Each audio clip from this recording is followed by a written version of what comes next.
ఇప్పుడు స్టాక్స్‌లో మనం అనుకున్నట్టు ఎంత గ్రీన్ గ్రాస్ లాగా అనిపించినా కూడా ఫర్ ఎగ్జాంపుల్ లాస్ట్ ఇయర్ ఒక కేస్ తీసుకుంటే వాళ్ళు ఐపీఓకెళ్ళారు. వెళ్ళిన తర్వాత హై వాల్యూ చేశారు and then they are out.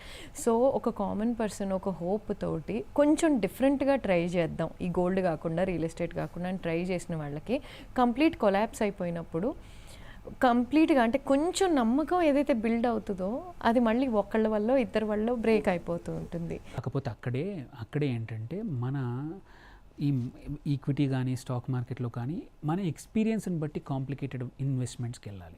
లేదంటే మనకు తెలియకపోతే మ్యూచువల్ ఫండ్లో పెట్టేస్తే ఎటువంటి అవసరం లేదు, ఫండ్ మేనేజర్ ఉంటారు అండ్ ప్రతిరోజు సెబీకి డేటా వెళ్తుంది కాబట్టి వాళ్ళు డీవియేషన్ అంటూ ఉండదు.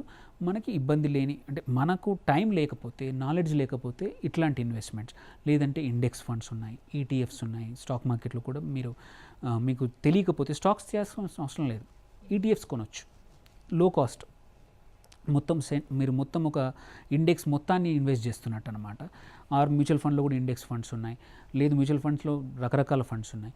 అండ్ అలానే కాకుండా స్టాక్స్లో కూడా దే ఆర్ రకరకాల స్టాక్స్ ఉన్నాయి, large cap stocks, mid caps అని. ఇవి పెద్ద కంపెనీలు అండి. ఎవరు అంటే మిమ్మల్ని ఓన్లీ రాంగ్ సెలెక్షన్ అయి ఉండొచ్చు కానీ మోసం అయితే కాము, జీరో సమ్ కాదు.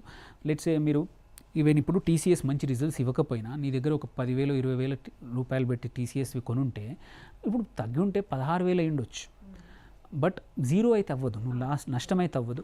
అండ్ అదే మళ్ళీ ఇప్పుడు ఒక 6 months to 1 yearలో పికప్ అయితే మళ్ళీ ఈ 16,000 మళ్ళీ 30,000 కూడా అవ్వచ్చు.